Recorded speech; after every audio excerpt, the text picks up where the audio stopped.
To cover a nation, a broadcaster should be at the heart of the action. Yet MRTV, the state broadcaster of Burma, is a good 6 or 7 hour drive from the country's largest city.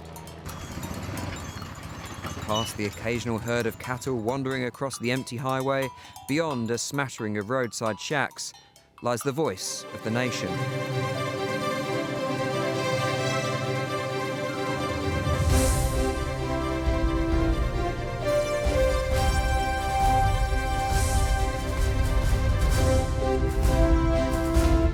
A voice that, until recently, was under the firm control of the military.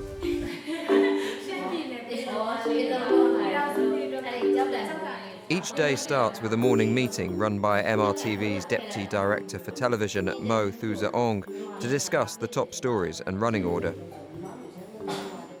Right now, MRTV can send news gathering crews to gather the on-site reporting and collecting public voices also. We have to take the responsibility for the presenting the news. It must be the accurate, true and fair and balanced reporting.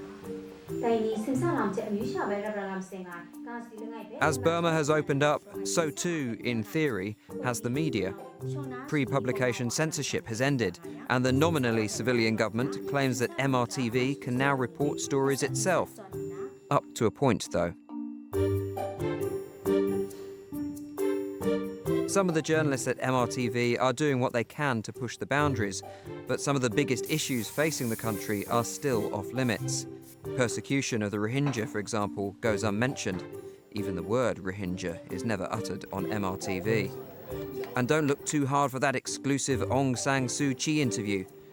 Opposition voices can't be found here either. 5, 4, 3, 2, 1. We want the freedom of expressions.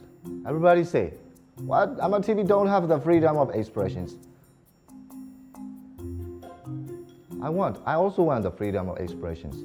But editorial rights is, as you know, our government say, responsibility, transparency, so many words.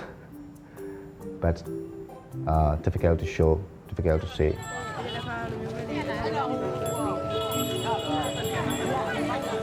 A wave of political and economic reforms have been introduced in Burma over the past 5 years, but many have recently stalled, whether by accident or design. There is a noticeable change in attitude, though. Boundaries, both political and economic, that once were rigid, now seem more flexible.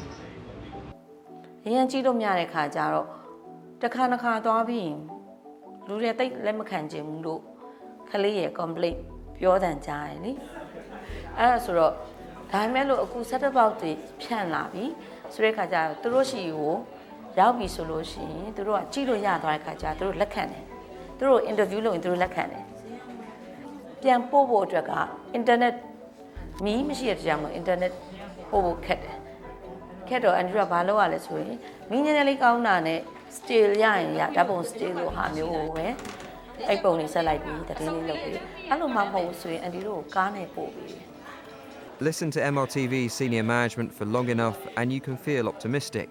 Yes, there are problems, but the journalists are better trained, the reports are more balanced, the days of censorship are over, and a new public service broadcaster is being created. A lot of people think having the newspaper and TV station under the Ministry of Information, it is somewhat like the propaganda for the government.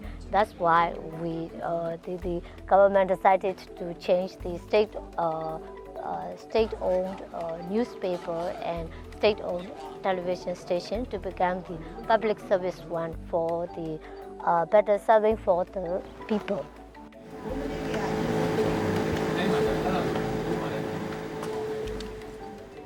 But how much has actually changed?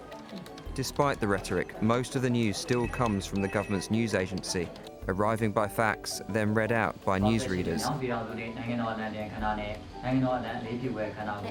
This is still very much a government-run broadcaster, and it's particularly hard to shake that feeling when you discover who actually runs MRTV.